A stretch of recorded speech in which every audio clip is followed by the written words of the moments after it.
there, and I hope you're having a good day today. For all these 6 weeks, we've had this interesting time in our life with the virus and all. I've had a lot of time on my hands, so it needs to end pretty soon because I'm like painting on my instruments now. Now, this is one of my ukuleles that I thought, could have a little bit of decoration, so I put a little bit of, some sunflowers and some daisies on here. But I'm going to start with a song, and then I'm going to read you that story that I told you about, Jonah and the whale. This little light of mine, I'm going to let it shine. This little light of mine, I'm going to let it shine. This little light of mine, I'm going to let it shine. Let it shine, let it shine, let it shine. You gotta go where God says to go. Let your light shine. You gotta go where God says go. You gotta let it shine. You gotta go where God says go. You gotta let it shine. Let it shine. Let it shine. Let it shine. Now you wonder what I mean by that. Go where God says to go. Here is our story for today. It is called, and I told you about this, Jonah and the whale. Says one, and it's retold by Michelle Conway. All these stories come right out of the Bible, but they're retold in a way that we understand them quite well. One day, God came to Jonah and asked him to be his messenger. The people in Nineveh were making God very, very unhappy. All the people had forgotten about God and what he wanted them to do. God asked Jonah to bring his message to these people. God said, "Go to Nineveh and tell the people that they have made me very angry. Tell them to change their ways or I am going to destroy their city." Jonah was from Israel, and the people of Nineveh were his enemies. Jonah did not want to go there, so Jonah went in the opposite direction. So when I sang that song, I said, you got to go where God wants you to go. Jonah was not minding. He wasn't obedient to God. "I will hide from God," Jonah said. And soon Jonah arrived in Joppa.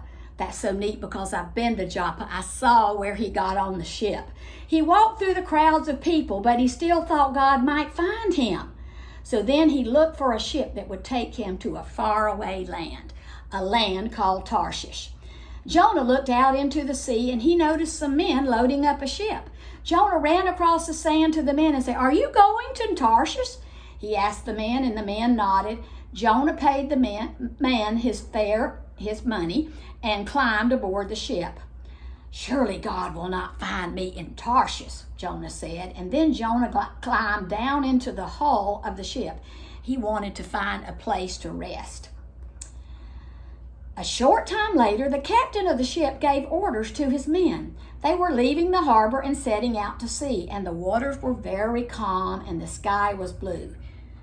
It was a perfect day for sailing, or so they thought.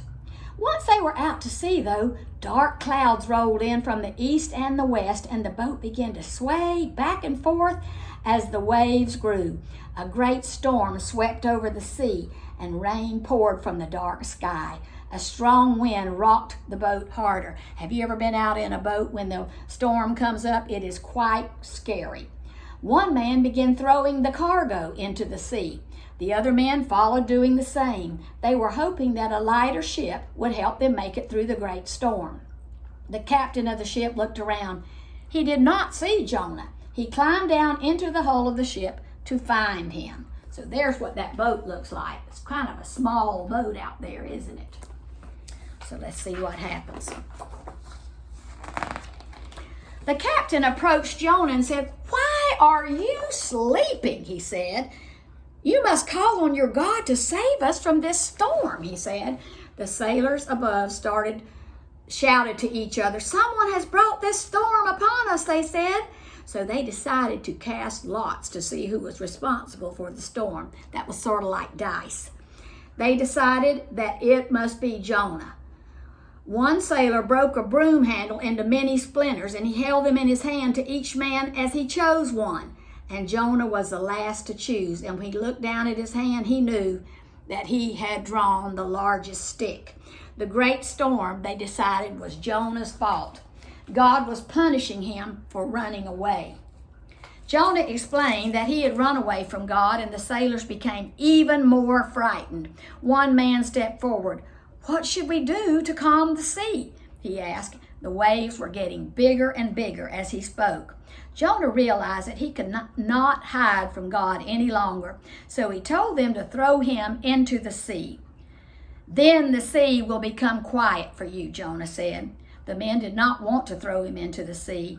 They tried to row back to the shore, but the winds were too strong and the waves were too large. Finally, the sailors did as he asked and picked up Jonah and threw him into the water. And right at that moment, the storm stopped raging. The winds died down and the sky became bright again. What does that say? Yes, it was Jonah's fault. The sailors thought of Jonah swimming in the sea and they worried about him, but they did thank God for their safety.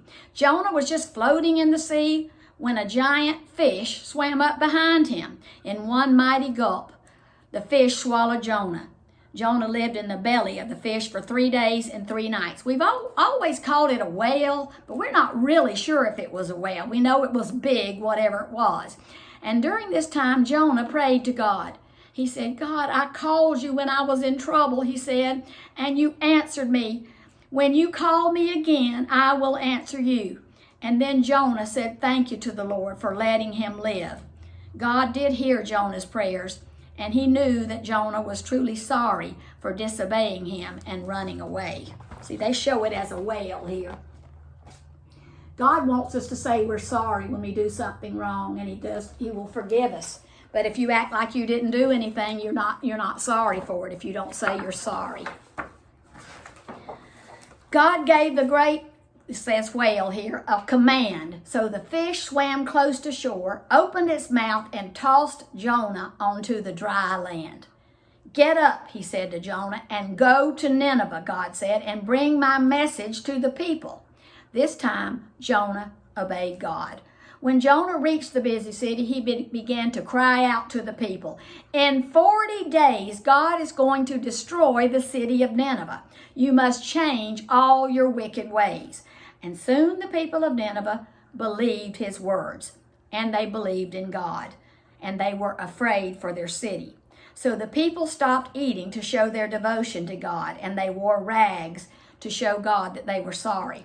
When they didn't eat, that's called fasting. That means they let God know that they were serious about it. And when they put on the rags, they're also letting God know that they're sorry.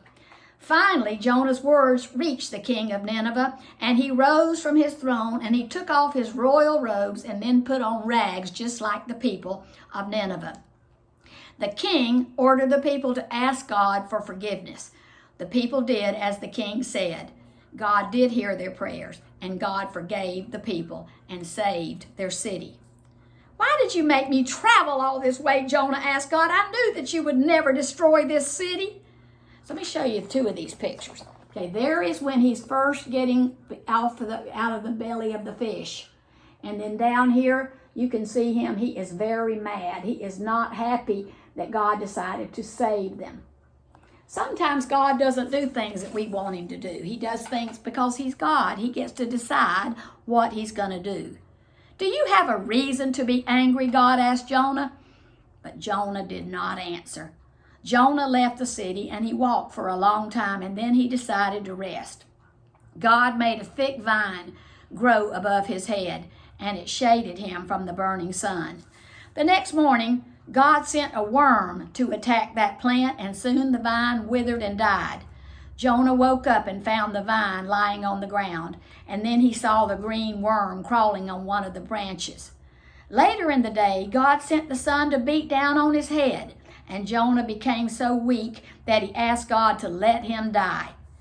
"Do you have good reason to be angry about the plant?" God asked Jonah. "Yes," said Jonah, "I am angry enough to die." "You love that plant even though you did not grow it," God said. "You must understand, it was only alive for 1 day. I have loved the people of Nineveh for years. I cannot destroy something so great." How can you be sad over the death of the vine, God asked, but you're not sad about the death of everybody that lives in Nineveh? Jonah started to understand, and he understood that God forgives anyone who turns to him. Jonah was very thankful for God's forgiveness. God had to use that story to help him to know that God did not want to destroy the city, but the people had to change. And because they changed and asked him for forgiveness, God did not destroy the city. I hope you have a good day.